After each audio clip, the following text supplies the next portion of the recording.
Cathal 2-0. Wasn't as bad of a knockdown as you had in Dublin, but did it worry you in any way when you went down? No, I always try and just stay calm in those situations, and you know, I just tried to get back to my feet as soon as I could, and that's what I did. And then I knew after that you know, that would have edged the round in his favour, so I was trying to push it on him a bit more.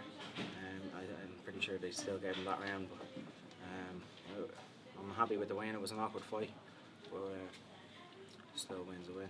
Stylistically, it was almost like mirror images, essentially. And so, did you do anything different? Was there a different game plan for this fight? And it's almost like you were fighting yourself, really. What are you saying? He looks like me, or that too? Yeah. That too. No, no, he was an awkward fight. Stylistically, he was similar enough to me. I think I'm more of a. I think I pushed the pace more in fights, and that's what I did in that fight, and that's.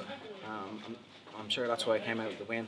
But it was awkward because I knew he was kind of a counter striker and a counter fighter, and I was aware of that. And you know, I was trying to bait him in to attacking me a bit, which wasn't really working, and then we were just circling, so I didn't want to be involved in that sort of fight. So I felt like I kind of had to play into his game, so as not to just be circling around the whole time. So it was an awkward fight.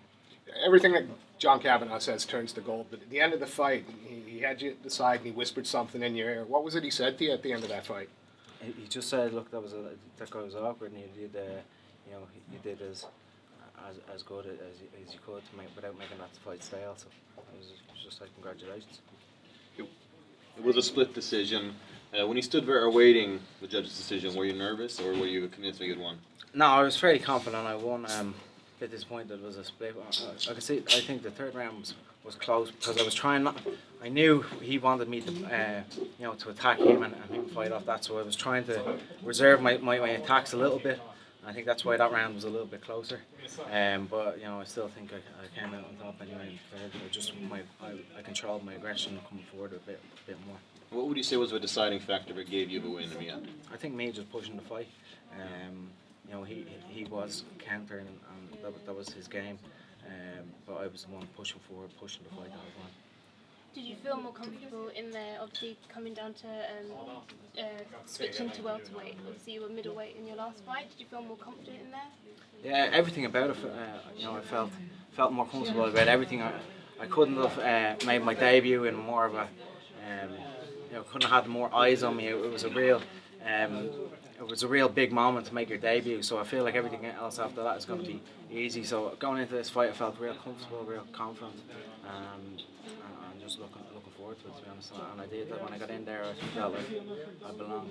What was it like mentally? Because obviously Dublin was so loud, and you come in here. There was some Irish there, definitely. And did you hear them singing "Ole, ole, ole"? Yeah, I heard the Olays, which is great. You know, you always hear the Irish singing, "You'll never beat the Irish," and I think when they're singing that, they're talking about the support, because you really can't.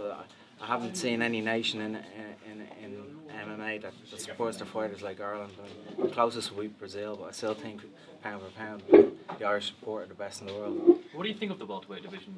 You know, where do you see yourself in this particular division, and when do you even want to fight again? I want to get in there as soon as possible. I'm hoping to get in there before Christmas. To be honest with you, I'm just happy to be back in welterweight. That's where I feel most comfortable. And I think the division is wide open right now. I know Johnny Hendricks is at the top, but I think since GSP, bowed out of the game, I think that the top 10, I can see the belt there rotating around again a bit. So to be honest with you, might go in the. You know, I look in steps. My next step is just to get into that top 15. I have my eye on the top 15 and getting in those rankings, and I just want to keep fighting it as much as possible, get pushed up in there and start getting those other fights. Is there, you said the top 15. Is there any name or any couple of names in particular that excite you as opponents, as opposed to calling them out? Who do you want to test your skills in there with next? There's loads of guys I'd love to.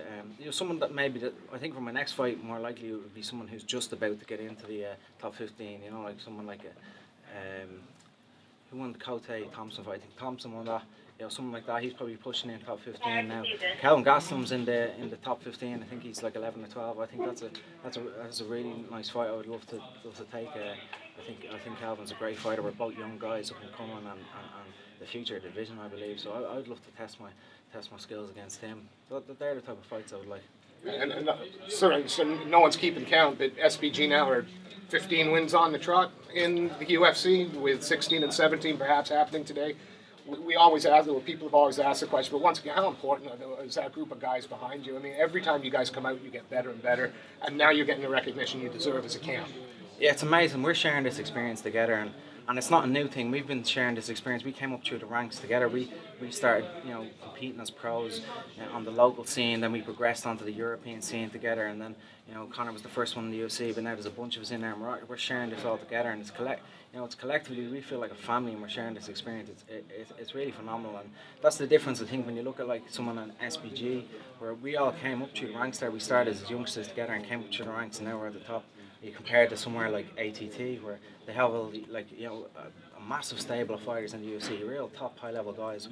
These all started from different teams and worked their way up to the UFC, and then went there. We started together, and we have that bond that you can't really replicate. Last question for me, I promise. But at the last press conference, Gunny said that John Kavanagh should have got the bonuses for performance of the night.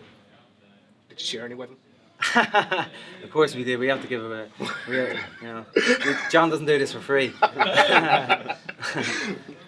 You fought a couple of times now for the UFC in Europe.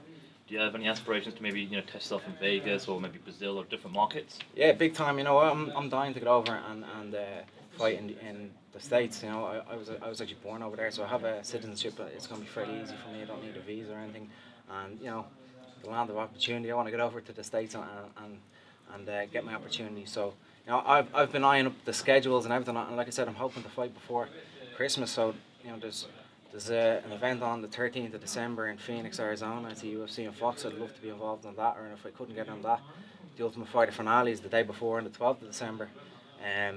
So if I could get on either of those cards, it would work out perfectly. Maybe you and John can share a presidential suite there as well. That's what John doesn't roll in anything else now. There wouldn't be any SBG talent appearing in the final of the top series by any chance, would there? I know, yeah. Well, that's the big question. So I guess we're gonna have to watch it. I got one question. From a scale of 1 to 10, where do you see yourself right now? And to get to that top notch, if you don't believe you are, what does it take? I believe I'm world class level. I believe I belong up there.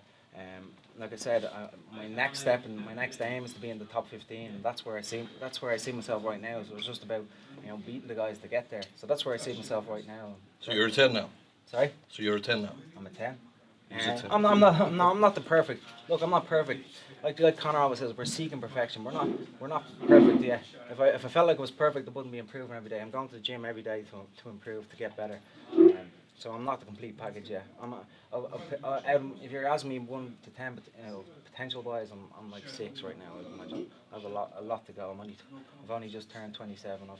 I've a lot in me left. Since you mentioned Conor, what has he said for coming up for this fight for you, and his pure existence, and his approach to the UFC, his success. What does it mean? Does it affect you in any way?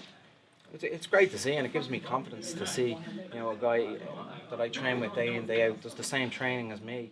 At the top of the sport, he's about, in my opinion, he's going to fight for the world title next, for a UFC title. That's where he's at, and I believe he's going to win it. So I'm training with a UFC champion in my eyes. And that gives me great confidence because I'm doing the exact same thing as him. We started off at the bottom together, so it's fantastic to be in the gym with him. So follow up with his style of work. He does predictions. Yeah. Give us a prediction when you will be entering the octagon for a title fight. For a title fight, I look at steps. I'm not at the next step yet. My next step is to get into the top 15, like I said. So if I was to give a prediction, I want to be on at some point early next year, 2015. I want to be a ranked fighter in the UFC. You've got tons of love for the Irish fans, and rightfully so. But now that your fight's finished here, what's your impression of a Swedish MMA fan, and just of the overall MMA scene that we've got over here? Oh, they're fantastic, really friendly people. I've had a great experience here so far. They're so nice, very supportive. They've treated me like I'm a home fighter. I seem to be very popular here, so I'm very appreciative of that. It's obviously my first fight in the UFC abroad because I had my debut at home, and I kind of felt like it was a home, to be honest. So thanks to the Swedish fans. And if you were to speculate, why do you think that is that you're so popular here? I don't know. Really don't know. They just like me, I suppose. Thank you.